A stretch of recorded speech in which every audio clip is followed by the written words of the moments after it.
guys, Joe here from XFoxGames, and check it out, we are finally doing the upgrade, both some of the internal stuff, as well as fix a few of the things on the Meteor here by XShot that kind of plagued this series, as well as some of the other blasters in the XShot series. Now, if you guys want to watch the original review that we did on it, check it right there. We did it a few months ago. It's a great blaster, right? When you're shooting the XShot balls, it's great, shooting around 100 FPS, so a little bit more than kind of the nerf rival stuff. Has the internal mag, and it's very cool. It's very similar to a Chronos, kind of on that same level, but it's a lot lighter and shoots harder. So it's like, what do you go with? But one of the big things about these is, just like the Chaos, when you were shooting any type of balls that weren't XShot or weren't a nerf, might be a little bit smaller, a little bit harder, it didn't want to shoot them. Sometimes it would get stuck in there. Sometimes you had to pry them out. Sometimes it wouldn't go out all the way, or they were very inconsistent. And that's because of, and I'll pull it up here, there is a little, kind of little push knob in there. So when the ball gets pushed back into the actual breech, it pushes on that little knob, which of course kind of acts as an air restrictor. So if you remove that, then regardless if the ball you have is shooting that's a little bit smaller or a little bit bigger, actually will shoot all the way out the blaster, hopefully around the same FPS, not jump from like 10 FPS to 90 on the next shot. It'll hopefully get about 80 or something like that. That's what we want to fix with this particular blaster, and we figured why not, while we're at it, yes, throw in this actual 6 kg spring. This should be very similar to stock, just a little bit more than the actual stock. I mean, it's shooting 100 FPS, so, you know, if we're getting 100 FPS, but we can shoot any type of rival type round out of here, we're gonna do it. So let's go ahead and switch up camera angles here. Let's go ahead and break this thing open, do some upgrades on it, and we'll go from there. All right, guys, so we switched up camera views here. Really, there's not a lot you need for this conversion. Again, if you guys remember, you guys can check it out there. We did the, when we did the XShot Orbit, really to take off the actual piece that's inside there that we kind of showed earlier right there, really you can just unscrew it, right, with, I don't know, any of these, right? You can unscrew it, and the spring pretty much slides right on, so you don't need to cut anything. We might check out the plunger tube in here because we did upgrade or kind of sealed the plunger tube a little bit better on the Orbit. So let me go ahead and take all of these. I mean, there is 1, 2, 3, 4, 5, 6, 7, 8, 9. I mean, there's like 15 screws here. So I'm going to go ahead and pop all these things out, break this thing open, and let's take a look at what's inside.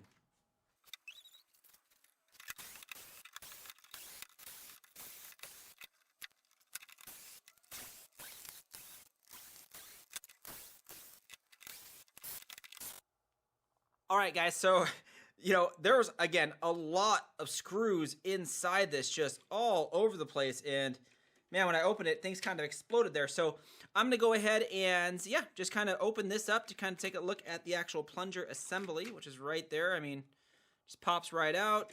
This piece unclips right out. There we go. So we can leave that there. And you could see, this is the problem right here. So when a ball is not big enough, it doesn't sit on this all the way, so it doesn't open that kind of valve right there, so it only opens it kind of halfway. So that's kind of the problem. So we're going to remove this. This is, again, very similar to, it's very, very similar to the one that we saw previous. So I just grabbed this because it's going to spin, and then I used this to get it out.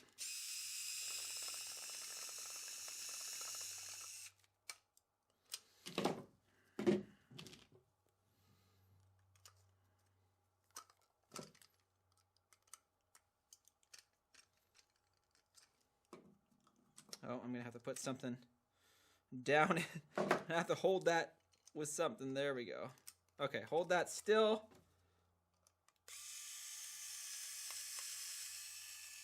There we go. So as you can see, that just pops right out. I mean, you could always have it for later if you like. Now, I'm not going to remove this right here. See that inner... kind of that inner thing here. I'll move right there. There you go. I'm not going to remove this because I don't want the ball to fall back in there. Now, I just want to check.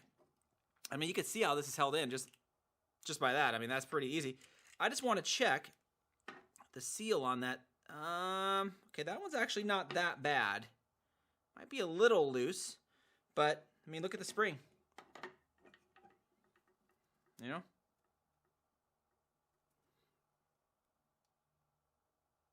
oh, not that bad. This one's just a little bit harder than stock, which is great. So throw that on. You throw that in there. Boom.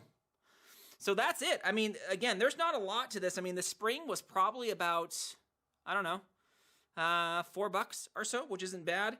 And then removing the air seal. I actually might, on the plunger, I might put a little bit underneath this. I don't know. I think that feels great. I'm definitely going to re-lube it a little bit, but I mean, I think it feels great. But I might put just a strip below it. So that's it, guys. I mean, again, nothing to it. Kind of anticlimactic right there. But we put it in the new spring. We took out the air restrictor. Let's throw this all back together. Let's get it chronoed, and let's go from there. All right, guys. So I saved you guys a ton of time. Put this thing back together.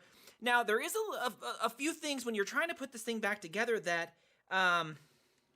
that you're going to notice that you might find a little frustrating, especially this back piece here.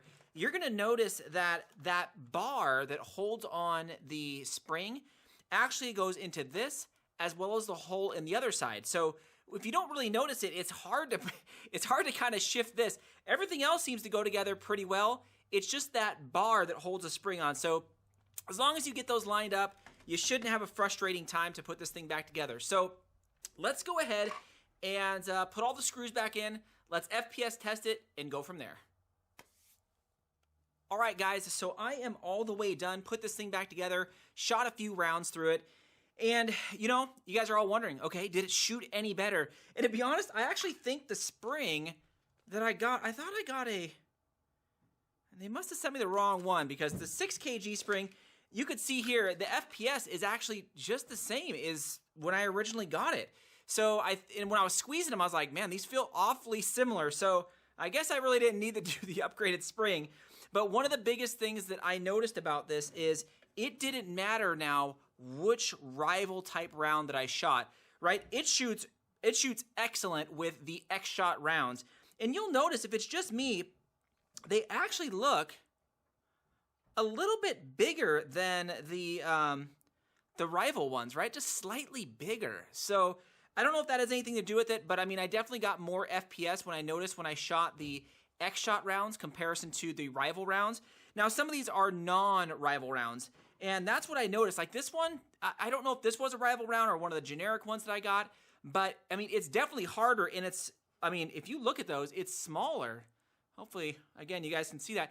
It's smaller, so whenever I'd get one of these, it would shoot and it would barely come out, or it would get stuck. And that's one of the biggest things, again, why we did the revamp right there to the Chaos. Or to the Chaos, because, you know, when you're grabbing just rounds and you're shoving them in there, you don't want to have to pick and choose and squeeze every ball, and we didn't like it getting stuck. But now, I mean, I already shot like 30 shots to this, and I threw a bunch of ones that I knew would not shoot, typically shoot out of it, and it shot great. So I think that is awesome. I mean, the problem is fixed. So I'd highly recommend it, guys. Go in there and just maybe do the air restrictor delete. That's the big one. Maybe don't do the upgrade of the spring, right? It's already shooting 100 FPS. I did the safety delete just because I just never liked those on there. But anyways, yeah, let me know what you guys think. Again, this is a sweet and easy upgrade. I think the most difficult part about this is trying to get that kind of that spring little piece of metal back to fit both of these. Other than that, it turns this thing into just an all-around good blaster now that you could shoot any type of rounds. Anyways, guys, definitely subscribe, guys, if you haven't already. Make sure you guys get it on the giveaways. Thanks again, Fox fans.